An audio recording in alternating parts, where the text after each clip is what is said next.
Hi, my name is Stacy Olson, and this is my final project with PowerPoint presentation for HCMG 1303.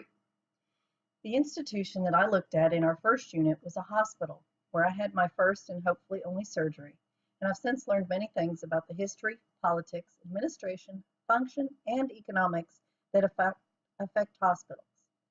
The first hospitals in the United States evolved from almshouses for the poor into pest houses for contagious diseases such as tuberculosis, and then finally into the first hospitals in the 1850s that were in private homes. These early hospitals suffered from poor hygiene, poor ventilation, and very high mortality rates. In the 1870s, the Medical Practice Act licensed doctors and made it a more formal and regulated profession. As hospitals evolved in the early 1900s, they became more effective, safer, cleaner, and profitable. Treatments and technology continued to evolve, and in the 1960s and beyond, computers changed the ease of access to healthcare information for healthcare professionals with organizations like PubMed and Medline. Computers are now a source of medical information and misinformation, unfortunately, for everyone, and determining whether the information you find online is accurate or not can be very difficult. In 1996, HIPAA laws were passed, which changed the way hospitals kept and used medical records. While originally almost voluntary, HIPAA eventually was updated to keep up with security technology, as well as becoming a mandated system of rules and penalties that range from corrective action plans to fines up to $1.5 million. In 2014, there was an Ebola outbreak in the United States. Hospital workers at several hospitals were exposed to, and some of these workers developed Ebola. Those with the virus were isolated, and an attempt was made to quarantine several workers exposed in the United States or overseas. Some refused the quarantine orders, leading to a lot of political uproar, with many arguing over if evidence-based medicine required a quarantine period, or if the government had the right to quarantine people. Eventually, the Ebola outbreak was stopped, and the disagreements have been temporarily suspended, at least until the next outbreak occurs. Although this case had political ramifications, it is not the only way politics influences healthcare and hospitals. The biggest political influence on healthcare has been the passage of the Affordable Care Act, otherwise known as Obamacare. This program expanded Medicaid and CHIP programs and ordered states to cover this expansion. Individuals were also mandated to have coverage at all times. Hospitals now have to work within the framework of Obamacare to serve their patients, as well as following a complex law that very few people completely understand. This insertion of politics into healthcare has created many disagreements on how hospitals should be run. Also, many laws such as HIPAA and vaccination laws have added to the disagreements and confusion, especially for patients. The public's understanding of healthcare is at an all-time low, especially with the government providing different coverages in different ways for so many people. Some are covered under Medicare, some by Medicaid, some in the VA services, some under the Indian Health Services, and some are covered under the Children's Health Insurance Program. There is no way to eliminate politics from healthcare, but when there is more regulation and government intervention, more confusion is created both for patients and hospital administration. Being so complex, hospital administration requires a good management team. The board of directors have to be strong, organized, and effective. Meetings should be often enough to handle business issues, but not so often they become burdensome. The board of directors is responsible for keeping up with legislation and liabilities. However, the management team should be in charge of day-to-day operations. The board must maintain a balance between micromanaging and rubber stamping management decisions to be effective. In addition, every hospital should have a strategic plan with stated vision, mission, and core values. This plan should include many specific short, medium, and long-term goals. It should include deadline dates, as well as what position or what person is responsible for achieving and/or implementing the goal. This strategic plan should be professional-looking and available to employees as well as the public. Some of these goals can be financial, service-related, or even about how to make hospitals function safely and efficiently. How a hospital functions is based on the type of hospital it is. There are small critical access hospitals with a maximum of 25 beds, specialty hospitals such as orthopedics and heart hospitals, children's hospitals such as St. Jude's, or your average run-of-the-mill hospital complete with emergency room and all of the specialties attached. The size and scope of your hospital determines the layout, staffing, number of beds, and how they are divided among various specialties. A hospital must function efficiently and with clear purpose. There must be a clear plan when creating a hospital that allows for all of these things, as well as ensuring the safety of all staff and patients. The safety plan should cover all the problems that might occur on an average day, as well as those rare occasions when an emergency such as a fire or flood occurs. As well as an emergency evacuation plan, hospitals must follow other safety guidelines. Safe functioning is regulated by the National Fire Protection Association 101 Code, which is also known as the Life Safety Code. This code gives safety regulations for everything from firewalls to the length of time something can sit in a corridor. Anything in a corridor for longer than 30 minutes is considered to be in storage, and there is no storage allowed in a corridor, so you have to be very careful to monitor things left behind. There are so many rules that people can make a career just out of studying and advising others on what the rules and regulations are. The final area that we studied was the economics of healthcare. Hospitals are a confusing mix when discussing economics. A hospital stay is covered differently than a doctor's visit under Medicare. They are completely separate, even if that doctor's visit occurs while you were in the hospital.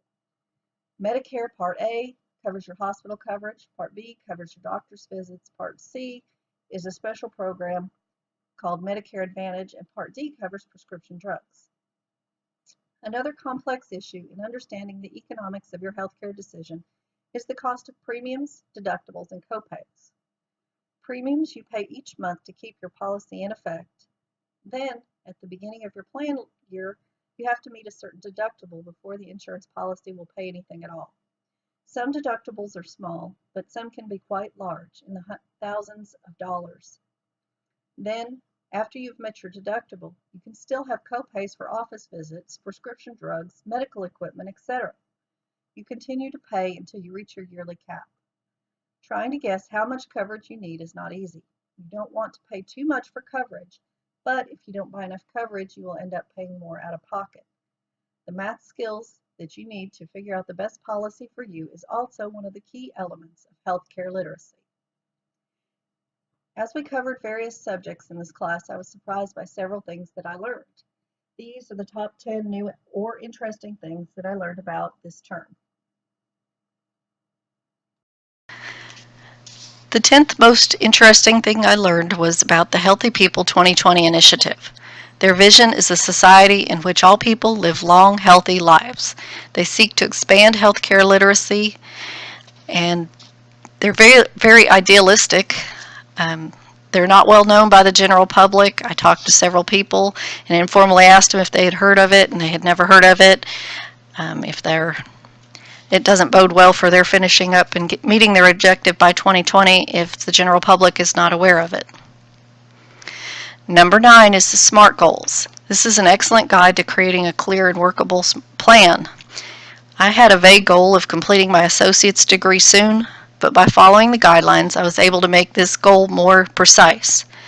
I added some necessary guidelines and parameters to meet the criteria of specific, measurable, achievable, realistic, and time-bound.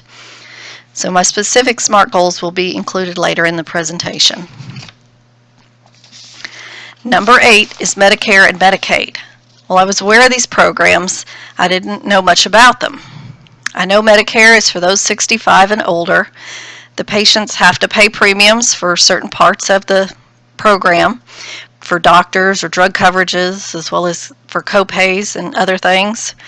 So far, the impact from Obamacare has been kind of limited, although a few additional coverages, such as a yearly wellness visit and some screenings, including mammograms, are now covered at no additional cost. According to the Medicare website, if you have original Medicare Part A and Part B, or you have Medicare Part A only, or you have the Medicare Advantage plan, you meet the Affordable Care Act requirement to have health insurance. However, if you are only enrolled in Medicare Part B, this does not satisfy Obamacare's minimum essential coverage requirement, and you may need to purchase a Medigap policy to supplement your coverage, or you may face a tax penalty. This program is completely federally funded. Medicaid, on the other hand, is funded by the state as well as the federal government. It's for low-income individuals and their families, and it's been impacted greatly by Obamacare just by the sheer number of people that have been added to the Medicaid rolls. There are almost no costs involved to the insured, and so this is a good plan for anybody that is low on funds. The seventh most interesting thing is immunization hesitancy. This was a controversial topic that got a lot of discussion in the class, and both sides have very strong opinions.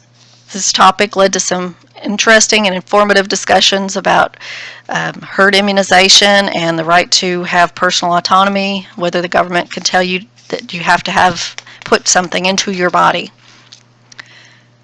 Number 6 is the Indian Health Care Service. This service tries to improve the health of Native American populations, including the Alaska Native people.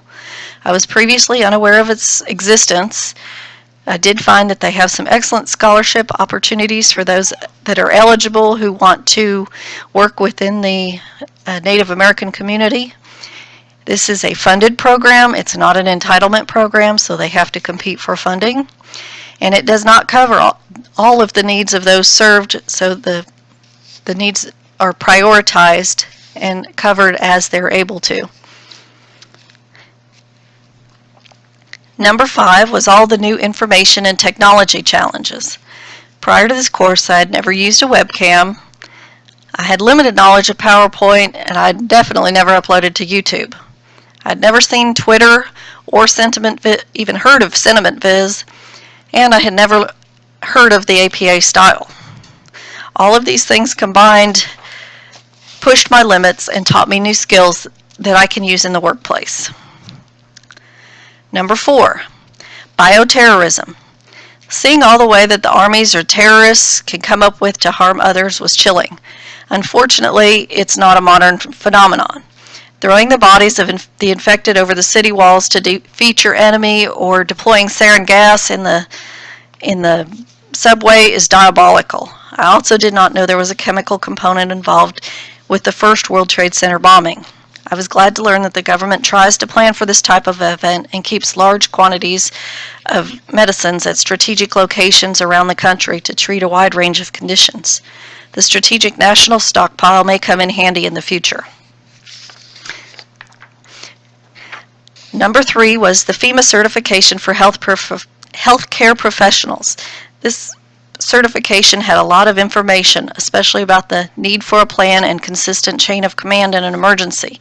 Completing this certificate added a recent training certificate to my portfolio and resume, and it was a tangible award for completing the program. Number 2 is the Iron Triangle. This visual aid helps to understand the tug of war that exists between quality, cost, and access in healthcare. As more emphasis is put on one corner, the other two are automatically impacted. Trying to balance all three leads to the best outcome for most people. The most interesting thing that we learned about this semester was about the paramedicine program. This is a program that I was previously unaware of, but when I read the information provided, I decided to do some further research, and it made me realize that this is a practical program that could have a large impact in many communities. I read about a program in Marion County that seems like it's making a difference. It answers a community need for non-emergency after-hours assistance and could help keep the emergency rooms clearer. It also sounds like an excellent career option that allows people to make a difference. Finally, we were supposed to make 3 SMART goals. So my first SMART goal is to earn my associate's degree in university studies by January of 2017. In order to do so, I have to complete this class, the medical terminology class, and one more within the U of A system. I can do this by taking another class from eVersity if it is available, or by taking an online class from the University of Arkansas at Monticello or the University of Arkansas at Little Rock during the fall semester. My second SMART goal is to get an entry-level administrative position making $12 per hour at a hospital by March of 2017. I've done some research and verified that this is a reasonable average salary. I obviously didn't name a specific job title or hospital because there's several in the area and each of them have different names for their different job positions. I think this goal is very achievable. My third SMART goal is to finish my bachelor's degree by December of 2018. In order to do this, I will need to complete this class, the medical terminology class, and 11 upper-level courses. I think this is realistic and achievable as long as the courses become available as I need them through eVersity. This is all I have for you today. Thank you for all the encouragement you've given throughout the class. I really enjoyed the class and I look forward to the next one.